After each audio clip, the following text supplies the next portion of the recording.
Bueno, primero agradecerles a todos y todas por venir a la presentación del libro de Fernando Valerio. Agradecerle también a la librería Old Book House que nos prestó este lugar.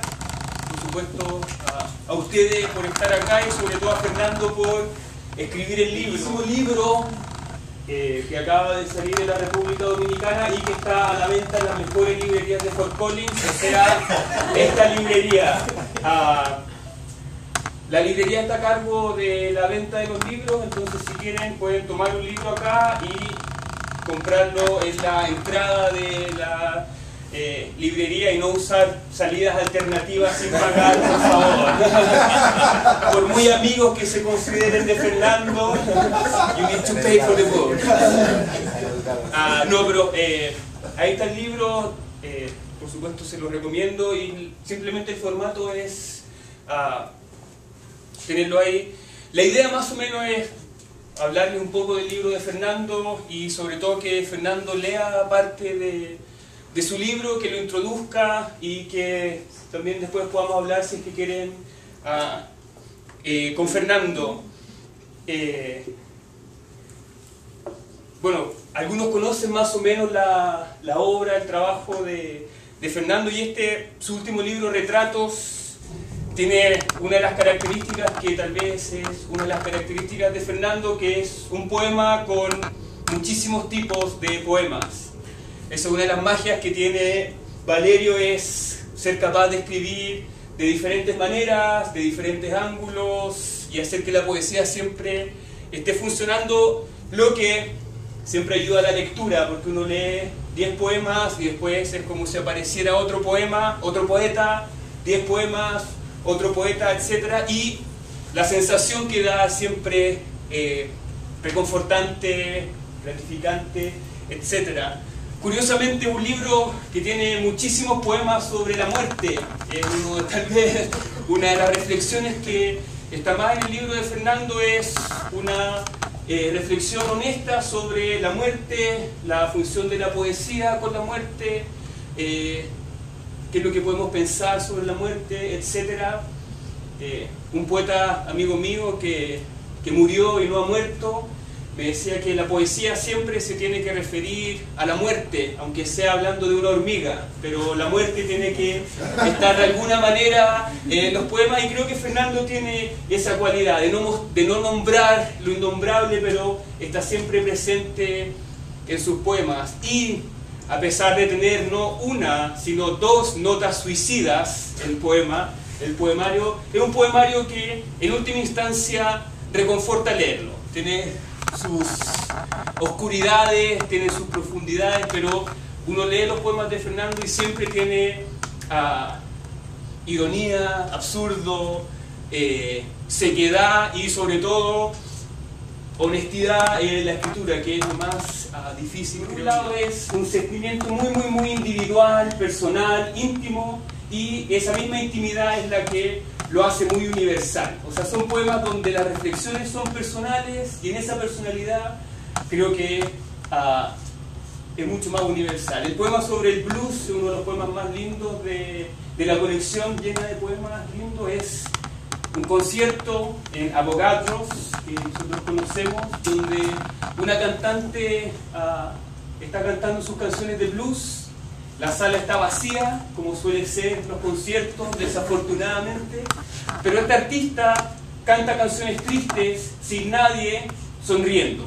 Es una de las características de no solamente el blues, sino también de esta poesía donde hay una audiencia, no hay una audiencia, hay tristeza, pero uno puede decir que el poeta Valerio también sonríe al final de los poemas. Hay viajes, hay haikus, hay una variedad de estilos, y el libro termina con una serie de retratos de diferentes personas en la cual, bueno, Fernando muestra sus virtudes en todos los poemas. Son poemas habitualmente breves, con un tema. El estilo de Fernando es, uno se identifica muy rápido con los temas que está hablando, los cambia, le ingresa lectura, le ingresa reescritura, pero uno siempre sabe más o menos de lo que está hablando estos poemas. Y una cosa que a los que vivimos en las praderas nos gusta es reconocer algunos lugares en estos poemas. Está Avogadros, está el tren de Fort Collins, es tal vez el hilo principal de este poema, es escuchar ese tren, a veces maldito, a veces maravilloso, pero el tren que pasa es un tren que para el poeta no es simplemente un tren que pasa, sino memorias, reflexiones. Creo que el tren es uno de los momentos más lindos del poema. Después me gustaría leer uno de esos. Y una de las cosas, como les decía, son poemas muy marcados, definidos por la muerte, una reflexión de la muerte, pero curiosamente, e insisto, esa es la magia de Fernando, hace que sean poemas optimistas, o por lo menos que son poemas de vida. No sé cómo lo hace, porque habla de la muerte, y uno termina de leerlo y dice, wow, what a beautiful life. Les voy a leer primero el poema del retrato que mencionó Francisco, Lorna Floyd. El retrato de Lorna Floyd cantando blues en Avogadros. De Lorna Floyd podrás olvidar cualquier cosa menos su sonrisa. El blues disonante. La fantasma. Tiene su peso. El blues disonante en su sonrisa, la triste queja en su sonrisa desde el fondo de la sala vacía. Lorna Floyd canta blues y esta noche tampoco ha venido nadie a escuchar su sonrisa desde el fondo de la sala vacía. Y después dicen que no se puede amar sonriendo, que no se puede sonreír cantando, que no se puede sufrir sonriendo y cantando.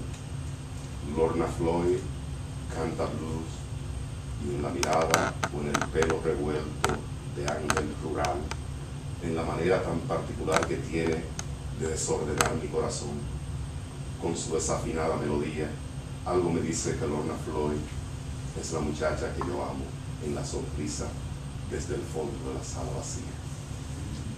Gracias. Y a ver, ¿qué más? Hay un poema aquí, un homenaje a Guillermo Apollinaire. Guillermo Apollinaire dice en un poema, en mi casa tengo una mujer razonable, un gato paseándose por todos mis libros y siempre amigos. Entonces, este homenaje a Guillermo Apollinaire, yo digo, nunca fui tan afortunado como Apollinaire. En mi casa tengo un gato razonable, una mujer paseándose por todos mis libros y a veces amigos sin los cuales podría vivir. A ver, el tren de Fort Collins, famoso tren, es la única ciudad del mundo atravesada medio a medio por un tren. Yo no sé por qué no lo sacan de la ciudad, pero es un acontecimiento, es una catástrofe, sobre todo si uno está durmiendo a las 2 de la mañana. Yo vivía como a 20 metros del tren en Aggie Village y a las 3 de la mañana atravesaba mis sueños el tren. ¿Qué hotel está allá para que tú puedas escribir poemas sobre el tren? Por eso hay un tren. Claro. Pasa el lento tren cargado de cadáveres, bajas de la soledad, el abandono o la tristeza de una guerra invisible que se libra en la ciudad. Me atrinchero en mi cuarto tras los libros, calo la bayoneta en la palabra, esgrimo un verso y entonces disparo a quemarropa. Este poema es de casas y fantasmas. Hay quienes construyen casas en medio de la vasta pradera de sol y silencio para que no los sorprenda la noche de sombras y olvidos y cansancios grises. Hay quienes construyen enormes casas con ventanas que dan a una ciudad de verdes corazones y después beben tisanas amargas para que la tristura no los atrape desprevenidos de perfil contra una baranda crepuscular. Hay quienes construyen casas monumentales como si fueran a vivir 1000 años en la hora indecisa, indefinida de los atardeceres, sin ni siquiera detenerse a reordenar la memoria del día en sílabas elementales. y entonces se pasean por la sala y la cocina y van del baño hasta el balcón en felpudas pantuflas y batas floridas y riegan las plantas sin reparar que hoy tampoco acudió nadie a la puerta y que la ventana es un mero decorado de soledad. Hay quienes construyen casas que parecen museos y las pintan de verde limón para que no se les llenen de fantasmas y voces y no les ensucien con sus zapatos la alfombra, y entonces tararean una canción mientras cocinan o lavan los platos como ajenos a su propia desgracia. Hay quienes construyen casas demasiado grandes y después las habitan como si fueran fantasmas de su propia existencia, sin importarles el verde limón de las paredes o el intruso que cocina o lava los platos mientras tararea una canción. Este es un canto a la vida que habla de la muerte. Bueno, para apreciar la vida hay que pensar en la muerte. Yo sé que en la cultura norteamericana la muerte es un tabú, o sea, algo de lo que no se habla o se sienten incómodos los norteamericanos cuando se habla de la muerte, pero en la cultura hispana es un tema obligatorio, porque estamos vivos, porque existe la muerte, ¿no? Canto a la vida. He cantado tanto a la muerte, cimbreada en mi prosa con fragancia de azucena y alardes de amante desdeñosa, necesaria. He cantado tanto a la muerte en mis versos llenos de buitres y flores amargas, y ruidos sordos como de río desbordado, de catástrofes, bostezos y lagartos grises, que hoy solo quiero cantarle a la vida que tanto amo, aunque bien lo disimule. Quiero cantar la alegría del vino en la mesa, los amigos, una tarde cualquiera en verano, la mirada de Adela sonriendo desde el extremo de la mesa. Qué ángel de amor y osadías, un gato ronronea entre las piernas de los comensales. Quiero cantar la esperanza aún de la piedra cansada en el camino y cambiar las lágrimas por el presentimiento de una dicha inminente. Hoy solo deseo sentirme simplemente feliz y salir a comprar tinta verde y escribir en papel cebolla. Quedan desde hoy proscritos en la prosa y el verso los finales tristes, el desconsuelo. Quedan proscritos también los días jueves, Vallejo, su tristeza, como cosida detrás de los párpados. Quedan proscritos el recuerdo vano, las madrugadas del sábado, la soledad de mis 50 años. Hoy solo quiero, pura y simplemente, cantar a la vida y beberme el sol que se cuela entre las ramas de los árboles una tarde cualquiera de junio. Hay uno aquí, mi primer libro de cuentos se llamó Viajantes Insomnes, 1982. En ese entonces yo nunca había salido de Santo Domingo, pero de alguna manera sabía que iba a viajar mucho, permanentemente, sin dormir, de noche. Entonces este es el poema del viajante insomne. Yo siempre anduve de viaje de un lado para otro, huyendo de todo, empacando rápido mis maletas, siempre de paso en alguna estación de tren o pernoctando en cualquier aeropuerto, con flores marchitas en las solapas, desempacando en habitaciones que olían a encierro, en hoteles de pisos ajedrezados, en pensiones grises, en hospedajes llenos de ronquidos de barítonos ebrios y putas envejecidas. De paso en alguna ciudad sin nombre, como quien va de paso por la vida, tomando cientos de fotos como un turista japonés. Fotos que no prueban, sino que estuve de paso, solo o mal acompañado, en la capital de algún imperio o en las ruinas de alguna olvidada civilización. Yo estuve en todas partes huyendo siempre de la muerte, y todo lo aprendí y todo lo olvidé, contigo o sin ti, ya poco importa. Cuando vino la muerte a buscarme, encontró mis maletas abandonadas en el vestíbulo del hotel, se arrellanó entonces en un sofá a esperarme y me habrá estado esperando durante mucho tiempo, sospecho, porque aún no he regresado. Guardar luto por la muerte del gato y afeitarse las cejas en señal de luto. A ver, algo alegre, nota suicida. Dos tiene, no. ¿Cuál es más alegre? La segunda, porque la primera ya... En la segunda hay una mujer. Bueno, no lo usted que... En la primera, nota suicida 1, esa nota que siempre deja los suicidas. Creo que el suicida es el ser más solitario sobre la tierra. Es un acto bastante solitario, ¿no? Que a nadie se culpe de mi tristeza si ando solo por ahí, entregado a la melancolía, atravesando sueños con ojos muy abiertos en medio de la estepa baldía. Que a nadie se culpe de mi tristeza si así nací de triste en el hospital de pobres, la humanitaria, de una madre también triste y un padre ausente en La Vega, un remoto pueblo que ya no existe. Que a nadie se culpe de mi tristeza si con ella he vivido por más de 50 años, sin la necesidad de antitristesivos, ni padre, ni nada. Si he vivido salvándome yo solo, por las calles y los bares de cualquier ciudad, o en los brazos de cualquier mujer, inventándome otras vidas posibles. Y la nota suicida 2 menciona a Silvana Brondoni.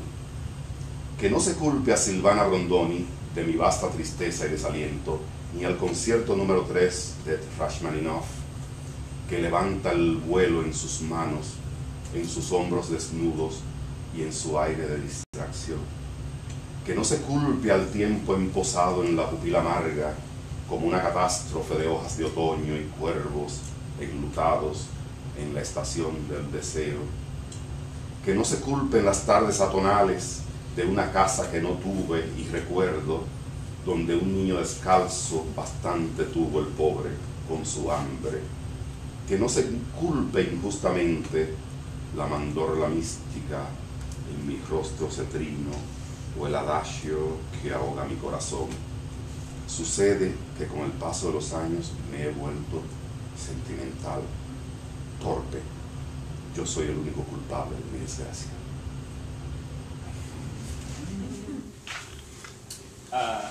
Autorretrato a los 50 en el Palacio del Colesterol. Ah, bueno, sí. Ok, vamos a buscar entonces el autorretrato. ¿Qué página? Yo la tengo en la 101, 103. Yo tenía la costumbre de escribir autorretratos de palabras desde los 36, a los 36, a los 37, 38, en tal lugar, en este lugar, reflexiones, en cada cumpleaños, ¿no? Pero el último lo escribí a los 50, ahora tengo 55. Y este es el último, ¿no?, que escribí. Se llama Autorretrato 50 en el Palacio del Colesterol.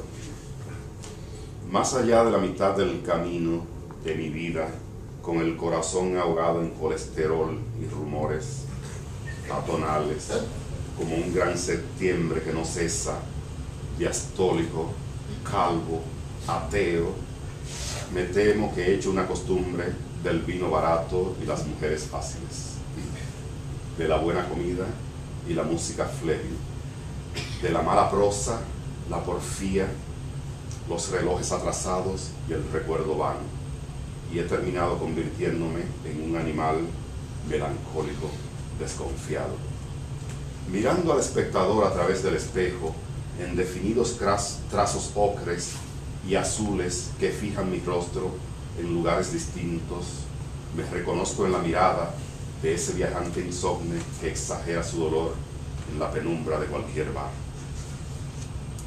Con el corazón ahogado en colesterol, en viejas rencillas, en triglicéridos y humillaciones, rodeado de infinitos cadáveres de los que amé y murieron, de los que amé y me traicionaron, de los que amé y no me entendieron, de los que amé y me olvidaron, de los que murieron de pura desidia en mi libreta de teléfono, de los que murieron y aún siguen vivos, herido, solo, daltónico frente a un paisaje azul como lo hubiera visto Picasso, con casi una decena de libros publicados que se repiten para decepción de mis fervientes lectores y el regocijo de mis críticos más frívolos.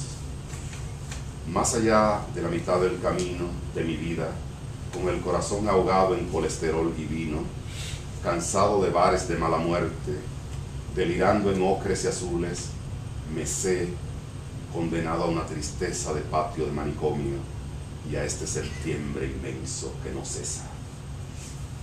Creo que con eso termino.